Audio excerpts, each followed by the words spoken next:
9, si no tenéis, vamos a buscar solamente un versículo, el versículo 25. Juan 9, 25, dice así: entonces él respondió y dijo, si es pecador no lo sé, una cosa sé, que habiendo yo sido ciego, ahora veo. Amén. Si queréis acompañarme y repetimos la última parte después de punto y coma, que dice, una cosa sé, que habiendo yo sido ciego, ahora veo. Amén. Podemos tomar asiento, hermanos. Bueno, si estás familiarizado con la Biblia, sabrás que en este capítulo 9 del Evangelio de Juan se relata uno de los milagros más grandes que Jesús realizó durante su tiempo aquí en la tierra.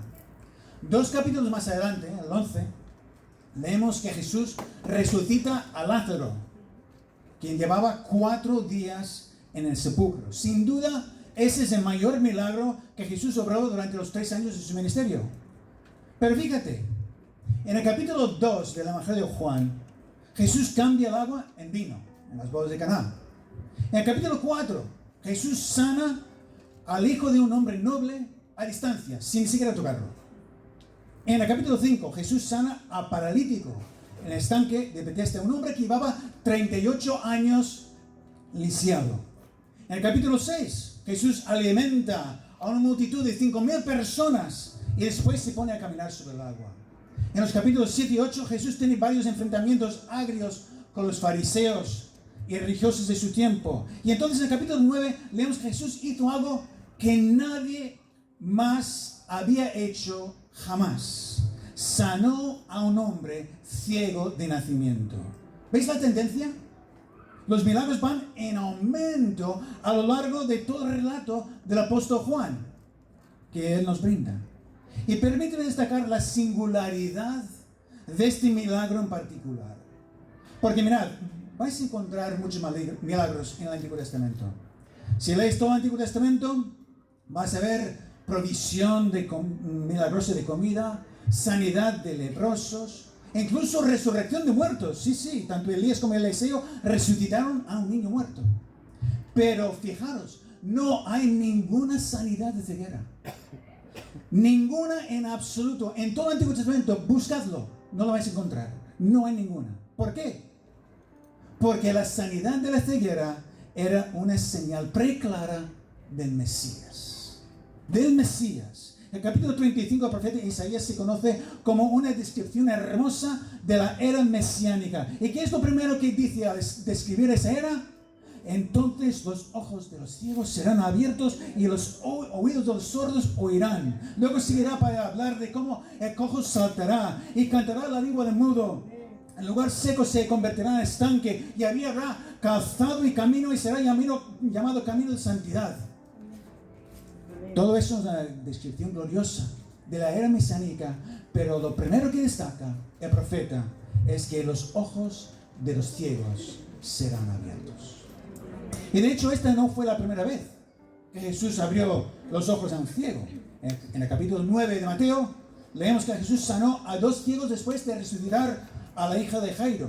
En Marcos 8 leemos que Jesús sanó a otro ciego de Betsaida en 2 etapas. Aquel que al principio decía, veo hombres como árboles. Y si estás pensando en Bartimeo, déjame decirte que su sanidad fue posterior a la que nos ocupa, porque fue justo antes de su entrada triunfal en Jerusalén. En total se relatan 4 sanidades de ceguera a lo largo de los evangelios, y esta es la tercera.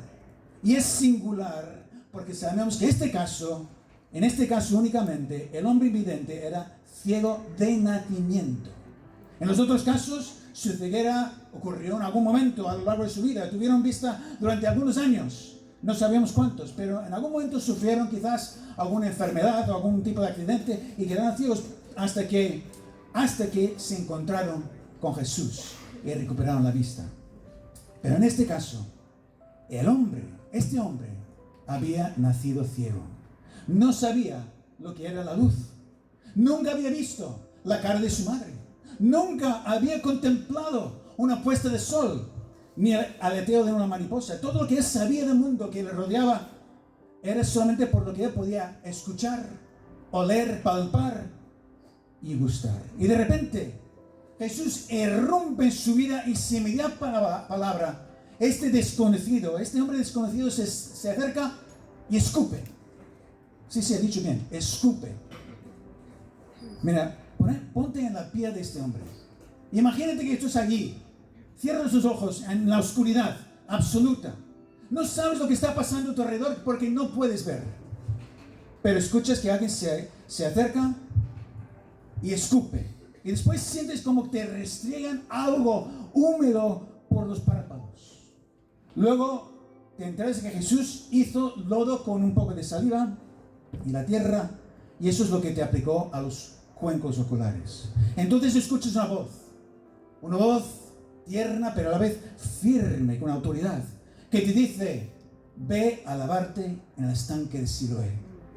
No tienes nada que perder, además tienes lodo en la cara, así que dejas tu lugar de mendicidad cerca del templo y vas recorriendo las calles estrechas de Jerusalén, palpando las paredes, tropezando con los adoquines, etc., hasta llegar al estanque en la zona sur de la ciudad, una estancia de unos 600 metros como mínimo. Por fin ya puedes lavarte la cara.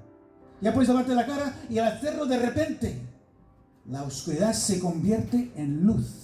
Y por primera vez tus ojos captan las imágenes que tienes frente a ti. Y de repente puedes contemplar tu propio rostro reflejado en el agua del estanque. Por primera vez puedes ver tu rostro.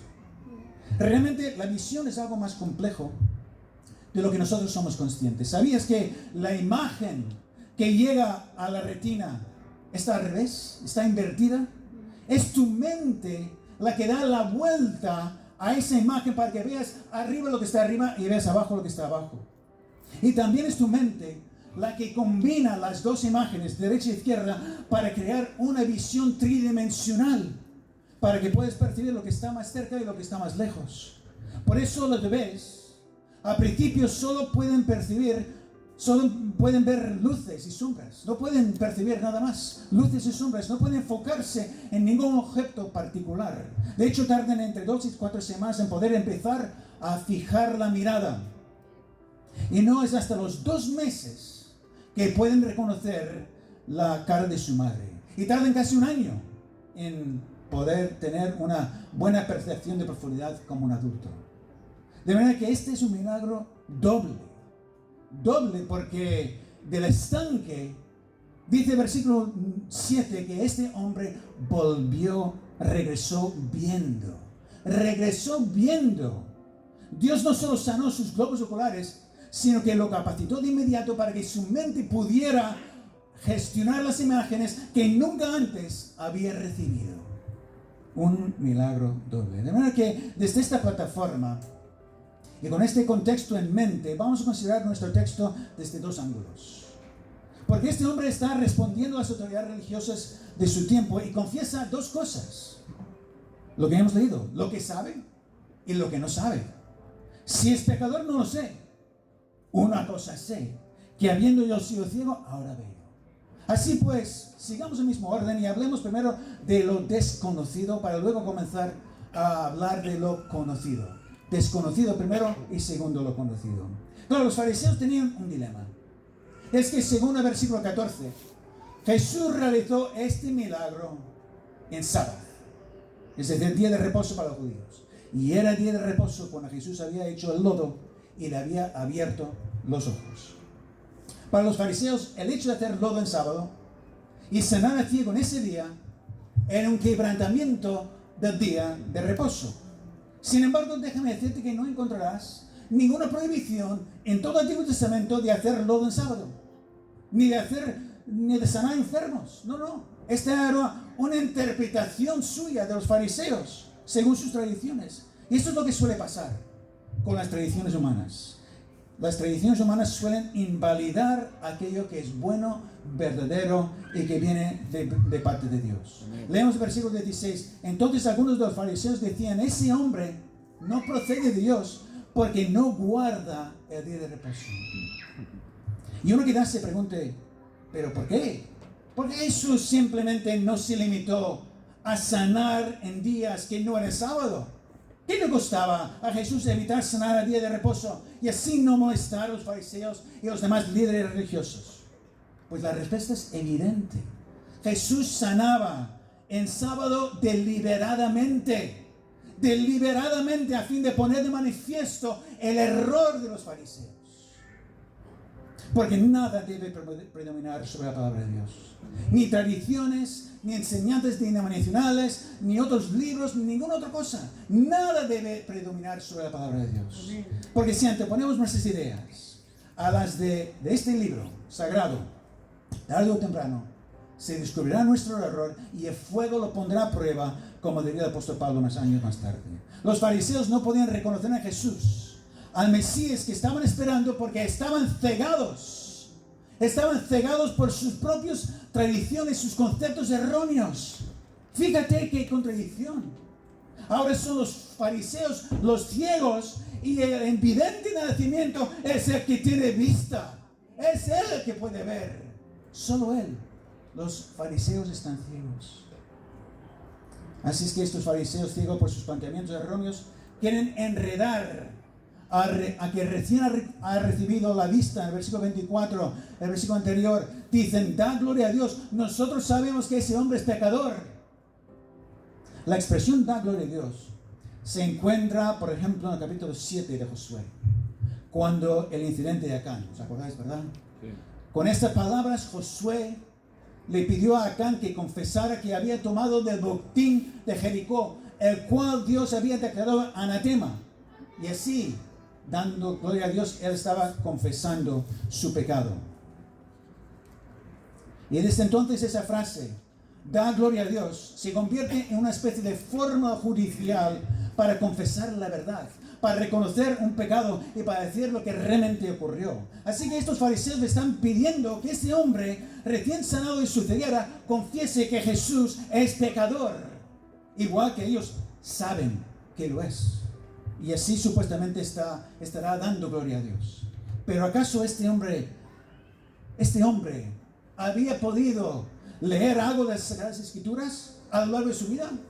Claro que no, era ciego y entonces no existía la braille. No podía haber leído nada. De los asuntos de la fe, él solo sabía lo que podía haber escuchado, tanto en el templo como en alguna sinagoga. Es decir, de temas teológicos, este hombre no tenía demasiada idea. No había estudiado el Tanaj, o sea, los libros del Antiguo Testamento, como otros cuando era muchacho. Ni mucho menos había estudiado las tradiciones de la escuela de Bet Midrash, como los fariseos. Así que él responde y confiesa su ignorancia. Si es pecador, no lo sé. Si es pecador, no lo sé. ¿Y cuántas veces deberíamos nosotros hacer lo mismo? Confesar nuestra ignorancia. Y esto lo digo por mí.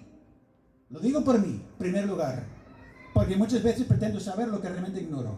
Mejor debería decir, como este hombre, si es así o no, lo ignoro. Pero debemos de reconocer lo que ignoramos. Y también digo esto por la ciencia, que muchas veces pretende saberlo todo. Y sin embargo, todavía estamos muy lejos de saberlo todo. Muchísimo. Por poner un ejemplo, ¿sabes? ¿Tienes idea de cuántos años tiene el universo? Antes estaba hablando con Vicente de temas astronómicos.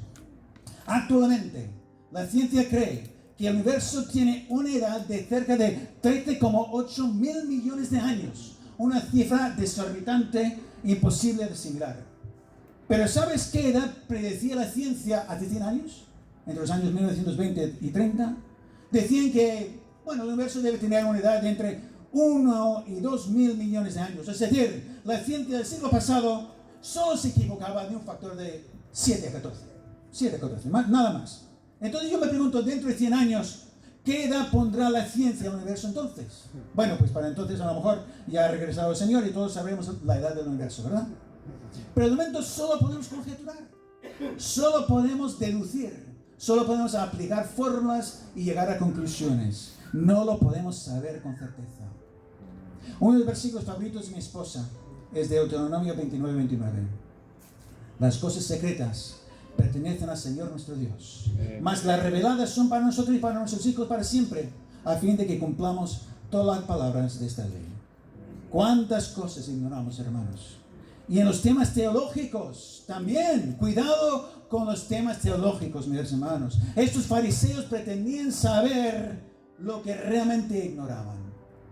Pretendían saber que Jesús era pecador cuando era todo lo contrario. Ellos habían interpretado de una manera errónea lo que significaba el día de reposo, por ejemplo. Y para ellos su tradición era más válida que lo que decía la ley en realidad. Estas autoridades religiosas habían elaborado una serie de normas, de pautas para definir de forma exhaustiva lo que significa ese cuarto mandamiento del decálogo, el de guardar el día de reposo. Dice en Éxodo 20, acuérdate del día de reposo para santificarlo. 6 días trabajarás y harás toda tu obra, mas el séptimo día, el reposo para el Señor tu Dios, no hagas en él obra alguna. No hagas en él obra alguna. Bueno, ¿qué significa eso de no hacer ninguna obra exactamente? ¿Qué significa exactamente? Pues ellos definieron 39 melajot, o actividades prohibidas.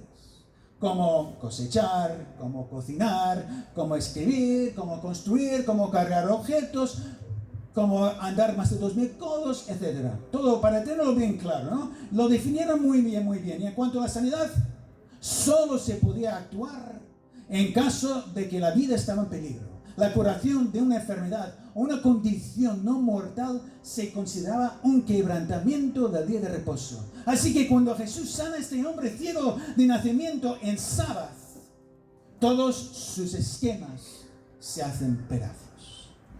Se hacen pedazos. Jesús pone la misericordia por encima de las interpretaciones erróneas de los fariseos.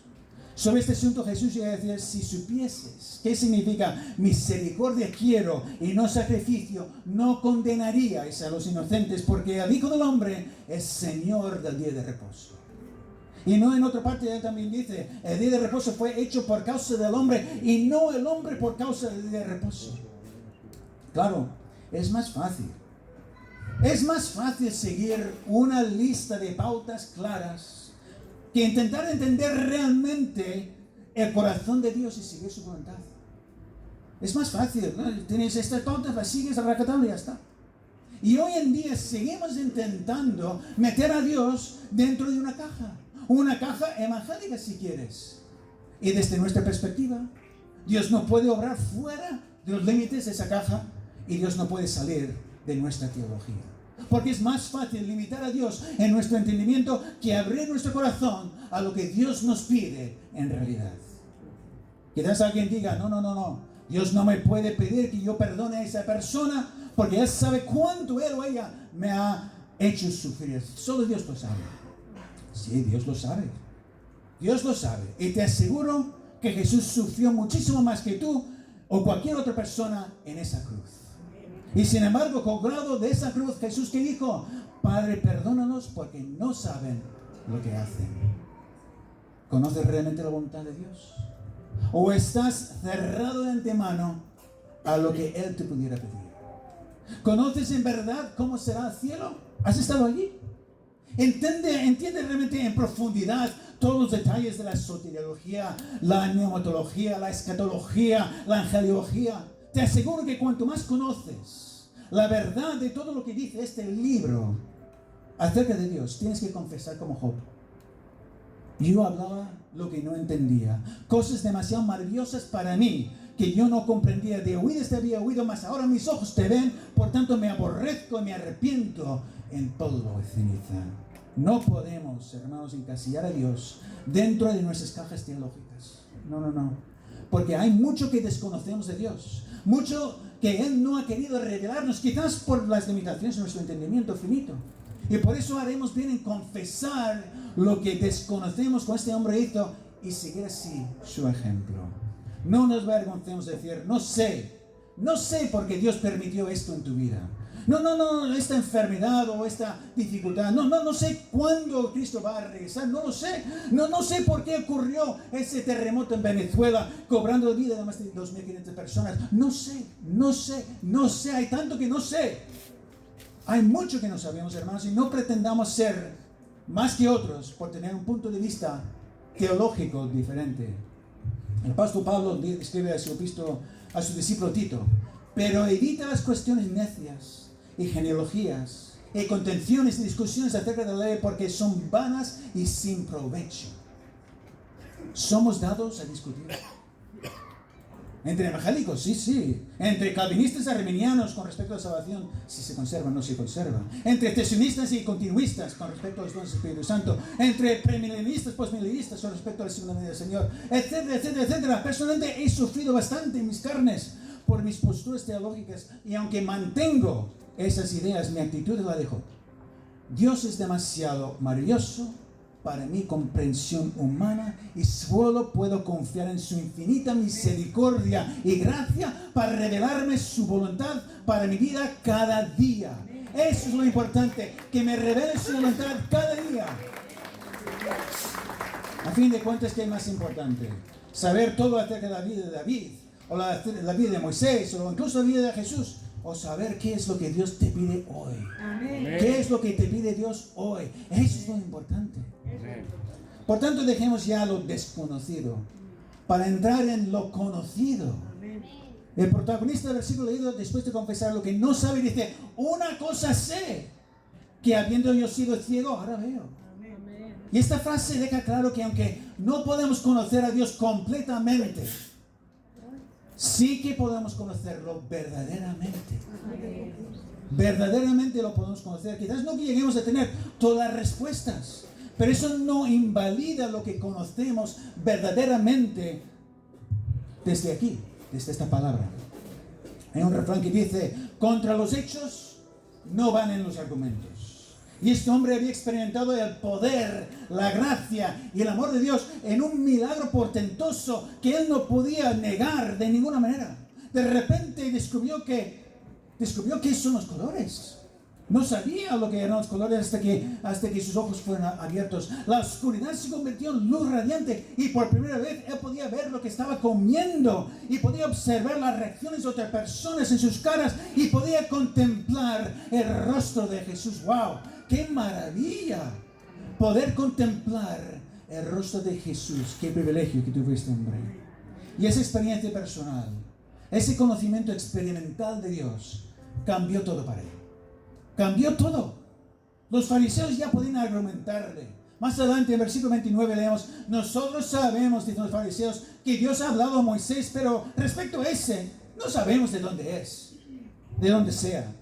Entonces este hombre ya envalentado, le responde: pues esto es lo maravilloso, que vosotros no sepáis de dónde sea, y a mí me abrió los ojos. Y sabemos que Dios no oye a los pecadores, pero si alguno es temeroso de Dios y hace su voluntad, a ese oye. Desde el principio no se ha oído decir que alguno abriese los ojos de un ciego que nació ciego. Si este no viniera de Dios, nada podría hacer. ¡Wow! Ahora sí que se atreve a refutarles, porque su experiencia personal está de acuerdo con lo que él conoce de la palabra de Dios. Él sabe que Dios no respaldaría a un hombre pecador y que el milagro obrado en él es fruto de un hombre temeroso de Dios que hace su voluntad. Su experiencia personal es innegable, por lo que la conclusión lógica es que Jesús había obrado y está obrando de parte de Dios. Y esto es aplicable para ti y para mí, hermanos. Porque el hombre o la mujer que no ha conocido a Dios, a Jesús, que no ha tenido en contacto, un encuentro personal con Él, esa persona es una persona ciega de nacimiento. Es una persona ciega de nacimiento. Jesús llegaría a decir: yo soy la luz del mundo. De manera que todos los que no han tenido contacto con esa luz, en un sentido, están en tinieblas, son ciegos. Están ciegos. El hombre natural es ciego a las verdades de Dios. Es ciego al camino de salvación. Es ciego a la provisión gloriosa de Dios para nuestra eternidad. Incluso el hombre religioso puede ser ciego a la obra sublime de Cristo mediante su muerte y resurrección. Hace falta que el Mesías abra nuestros ojos y haga su obra sublime en nuestra mente y corazón, igual que hizo en este hombre. La obra es de Jesús, la gloria es suya. Él es quien abre los ojos de los ciegos, quien resucita a los muertos y quien salva a los perdidos. Solo Él lo puede hacer. De hecho, Jesús lo hizo todo en la cruz de Calvario. Lo hizo todo allí. Allí obró nuestra salvación, ya no con lodo, sino mediante el sacrificio de su propia vida en propiciación por nuestros pecados. El líquido usado en ese caso no era saliva, era su sangre. El polvo usado en ese caso no era el camino, era su propio cuerpo. Y mediante ese sacrificio, Jesús pagó el precio de nuestra redención para que tú y yo pudiéramos ser sanados de nuestra ceguera y de nuestra enfermedad llamada pecado. Y es Espíritu Santo quien aplica ese remedio sobre nuestros ojos y nos pide que los lavemos en el agua de la palabra de Dios para que nuestros ojos sean abiertos a la verdad. Y cuando lo hacemos en obediencia, como este hombre, recibimos la vista espiritual y entramos en una nueva dimensión de entendimiento. De repente todo cobra sentido y de hecho nuestra vida empieza de nuevo. Es como nacer de nuevo. Como diría el apóstol Pablo a los Efesios, y Él os dio vida a vosotros cuando estabais muertos en vuestros delitos y pecados. El que obedece al Evangelio y reconoce a Cristo Jesús como su Señor y Salvador pasa de la muerte a la vida en un instante. De la misma forma que este hombre pasó de una vida que no es vida a una vida con sentido y propósito en un abrir y cerrar de ojos. Porque él obedeció la voz de Jesús e hizo lo que él le pidió. Fue al estanque de Siloé y allí lavó sus ojos. Solo podemos ser salvos por medio de la fe en Cristo Jesús, es decir, lavando nuestros ojos en el agua de la palabra de Dios y creyendo en obediencia que Él murió para ocupar nuestro lugar y resucitó de la muerte para darnos vida eterna. Amén. Si hay alguien aquí esta mañana que todavía no ha experimentado todavía ese milagro glorioso de recibir la vista espiritual, de recibir el regalo de la salvación, que no se vaya de aquí sin haber sido sanado. Amén. Hoy es día de salvación. Amén. Hoy es día de sanidad. Y no estás aquí por casualidad. Estás aquí porque Cristo quiere abrir tus ojos y mostrarte la gloriosa luz de su salvación. Amén. Y hoy tu experiencia puede ser muy similar a la de este hombre. Y tú también puedes decir, una cosa sé, que habiendo yo sido ciego, ahora veo. Amén. Y déjame decir que tu experiencia personal, los que ya hemos tenido ese encuentro con Jesús y lo confesamos como Señor y Salvador nuestro, esa experiencia personal puede ser un poderoso testimonio para otras personas. Porque muchos intelectuales ateos, por ejemplo, han llegado al cristianismo no por argumentos y debates filosóficos, sino por el sencillo testimonio personal de alguien. Amén. Tal es el caso, por ejemplo, de Sundar Singh, quien en Punjab, India, quemaba Biblias públicamente y ridiculizaba a los cristianos debatiendo contra la fe cristiana con argumentos filosóficos. Pero cuando murió su madre, al principio del siglo XX, él cayó en depresión, hasta incluso se consideró suicidar. Y no encontró respuestas ni en el hinduismo ni en el budismo. Sin embargo, una viuda cristiana, sencilla, que vivía cerca de su familia, lo trató con suma bondad. Oraba por él cada día y le hablaba de Jesús con una fe sencilla. No fueron los argumentos, sino la fe auténtica de esta viuda la que causó una profunda impresión en él. Sundar dijo que la luz de Cristo brillaba en ella y que su vida era más convincente que cualquier argumento. Eso es lo importante. Nuestro testimonio puede ser una luz brillante para cualquier persona a nuestro alrededor. Cuán importante es la experiencia personal, mucho más que el conocimiento académico, mucho más que el conocimiento intelectual. Por tanto, por una parte, en cuanto a lo conocido, esa frase, una cosa sé, hemos considerado su experiencia personal, pero lo que él sabe, lo conoce por experiencia, no por estudio, y ese conocimiento experimental lo empodera para incluso enfrentar a las autoridades religiosas de su tiempo.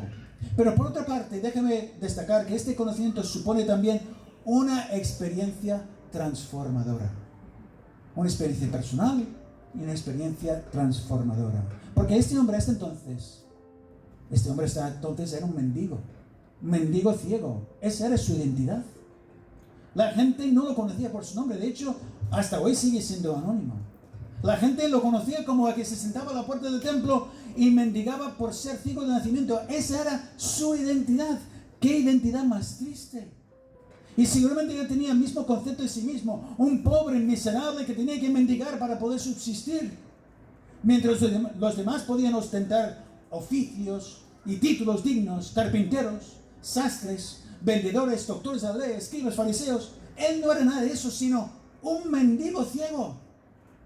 Pero de repente, al ser sanado milagrosamente por Jesús y recibir la vista, en un abrir y cerrar de ojos, su identidad cambió por completo. Todo cambió para él. Ya no más sería el mendigo ciego. Ahora tendría la dignidad de ser la primera persona en toda la historia de ser sanada de una ceguera de nacimiento. De la ignominia a la fama, de la inutilidad a ser un instrumento para la gloria de Dios, de la pobreza y mendicidad a la riqueza más grande que una persona puede tener, la riqueza de conocer a Dios. Amén. Se produjo un cambio tan drástico en él que había cierta confusión con respecto a su identidad. Los que ya le conocían se preguntaban, ¿no es este el que se sentaba y mendigaba? Versículo 8. Ahora que tenía la vista y en sus ojos había una mirada, algo que hasta entonces no había existido, a la gente le costaba reconocerle. No se lo pueden creer. El versículo 9 dice, unos decían, Él es, y otros, a Él se parece. Él decía, yo soy. Él tenía que convencerles a los que le habían conocido que era la misma persona, pero que había sido sanado de su ceguera. Y algo similar ocurre cuando Dios obra el milagro y sana la vista espiritual en una persona y le da la salvación. Amén. Se produce un cambio tan drástico en la persona que los que le han conocido toda la vida dicen, no te conozco, no pareces la misma persona. Incluso se producen cambios físicos, cambios precisamente en la mirada, cambios en la forma de vestir, cambios en la forma de hablar, cambios en la forma de vivir. Por tanto, el que ha experimentado el cambio tiene que convencer a los que le han conocido toda la vida, oye, que soy yo, pero se ha producido un cambio maravilloso en mí. Antes era ciego y ahora veo. Amén. Ese es el cambio que se ha producido. Así que igual que en el caso del mendigo ciego, también a nosotros se produce un cambio de identidad. Amén. ¿Cuál es la identidad de todo aquel que no conoce a Cristo? Lo dice claramente el apóstol Pablo, los romanos. Por cuanto todos pecaron y están destituidos de la gloria de Dios. Nuestra triste identidad, antes de conocer a Cristo, es la de un pecador condenado y abocado al infierno. Pero cuando conocemos a Cristo y aceptamos su regalo de salvación, nuestra identidad cambia a ser la de un pecador redimido, listo para ir al cielo. Y es una identidad gloriosa, como dice el apóstol Pedro. Mas vosotros sois linaje escogido, real sacerdocio, nación santa, pueblo adquirido por Dios, para que anunciéis las virtudes de aquel que nos llamó de las tinieblas a su luz admirable. Así pues, si has sido sanado de esa ceguera espiritual natural, has pasado de ser un pecador condenado a ser un hijo adoptado de Dios, comprado por precio, el precio de la sangre de Cristo Jesús, con un oficio glorioso, el oficio de ser sacerdote y apartado por Dios para vivir en santidad y con un propósito, un nuevo propósito de proclamar el Evangelio a todas las naciones. Esa es tu nueva identidad, un cambio radical en todos los sentidos. Y permíteme decir que ese cambio es muy profundo. Ese cambio es muy profundo. Es un cambio trascendental, un cambio a todos los niveles. Un ejemplo claro de hasta dónde llega esa transformación profunda es la vida del propio apóstol Pablo. Con el nombre de Saulo, él era perseguidor de la iglesia, ya lo sabéis. Pero después de su encuentro con Jesús en el camino a Damasco, Saulo se convierte en Pablo, el más audaz defensor del Evangelio y proclamador de la fe cristiana por todo el territorio, incluso hasta España. Es posible que llegara hasta aquí. Autor de gran parte del Nuevo Testamento, de perseguidor de la fe a adalid de la misma fe. ¿Acaso puede haber una transformación mayor? Otro ejemplo es el apóstol Juan. En una ocasión, Jacobo, su hermano, y él, viendo que Jesús no fue recibido en una aldea samaritana, preguntaron a Jesús, Señor, ¿quieres que mandemos que descienda fuego del cielo como hizo Elías y los consuma? Eso preguntaron. Lógicamente recibieron una buena reprimenda de parte de Jesús. Y seguramente fue por ese incidente que Jesús los apodó a los dos Boanerges, o sea, hijos del trueno. Pero fue pasando tiempo. Y en compañía de Jesús, estos dos hombres fueron transformados. Hasta el punto de que Juan, el apóstol Juan, es conocido como el apóstol del amor. El apóstol del amor, porque ningún otro escritor bíblico habla más del amor que él. Ningún otro. Dios transformó su espíritu vengativo en un espíritu de misericordia y de amor. Esa es una transformación integral. Así que por favor no me digas, que nadie me diga que la gente no cambia. Claro que las personas cambian. Cuando conocen a Cristo cambian. Tienen que cambiar. El Evangelio es cambio. El Evangelio es una transformación integral de nuestro ser. El Evangelio empieza con ese llamado al arrepentimiento. Arrepentíos y creed en el Evangelio. ¿Y qué es el arrepentimiento? Es un cambio de dirección, un cambio de actitud. Es un cambio en el interior, un cambio radical de 180 grados. Y ese cambio es posible por la obra del Espíritu Santo que viene a morar en nuestro interior, en nuestro ser, cuando aceptamos a Jesús como Señor y Salvador de nuestra vida. Pero el creer en el Evangelio es solo el principio de ese gran cambio que Dios quiere obrar en nuestra vida, a lo largo de toda nuestra vida. El apóstol Pablo escribe a los Corintios: por tanto nosotros todos, mirando a cara descubierta, como en un espejo, la gloria del Señor, somos transformados de gloria en gloria en la misma imagen, como por el Espíritu del Señor. Amén.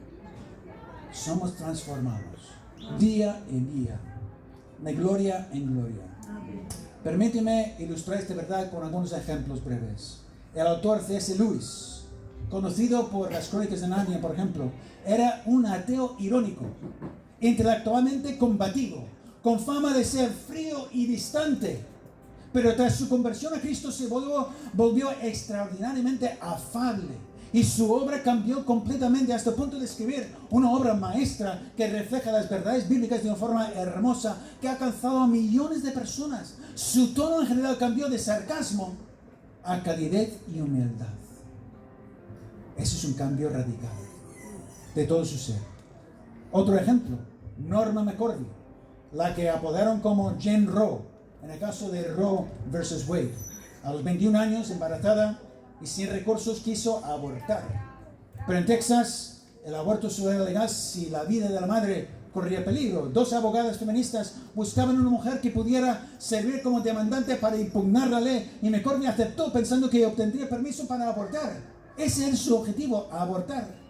Bueno, el proceso se alargó. McCorvey dio a luz antes de fallo judicial en el año 69, entregando el bebé en adopción. O sea que estamos hablando de una persona que quiso matar su propio bebé y se enfrentó al Estado para conseguirlo.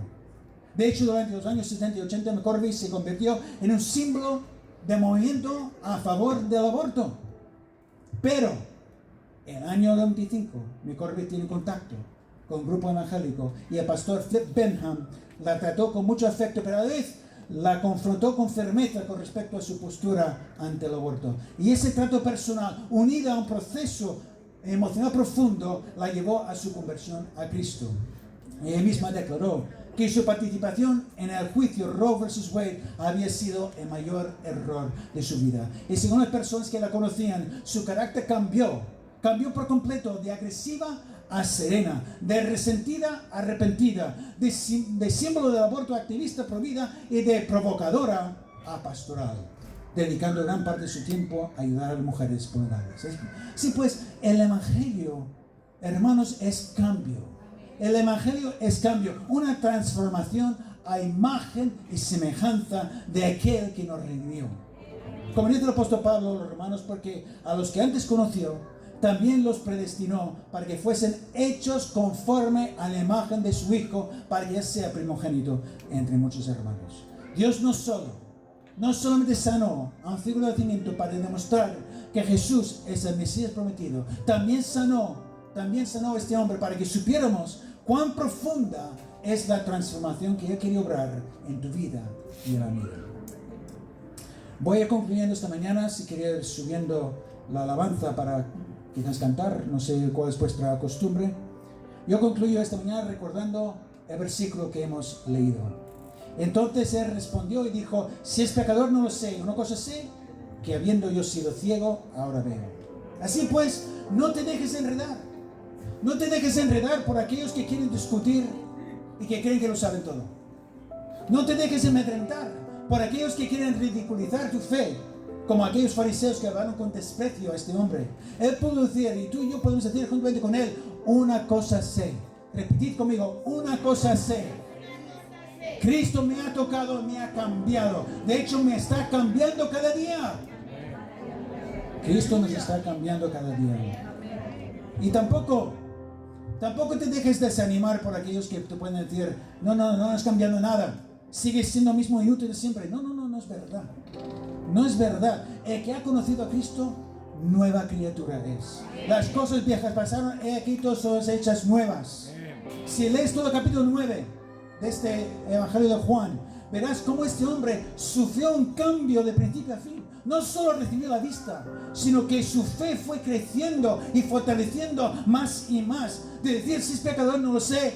Luego se encaró, luego con los fariseos, como consideramos, y finalmente al decir en el versículo 38, creo Señor, y se postró a sus pies para adorarlo. Sufrió un cambio trascendental, un cambio integral de todo su ser. Dios está en el negocio del cambio.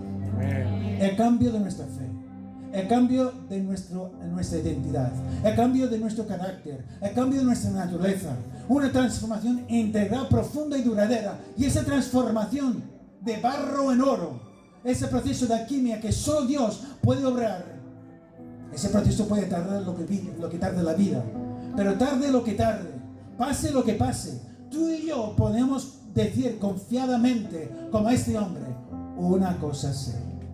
Una cosa sé, Cristo me ha tocado, Cristo me ha cambiado y cada día Cristo está perfeccionando su obra en mí. Amén. Cada día Cristo está perfeccionando su obra en mí.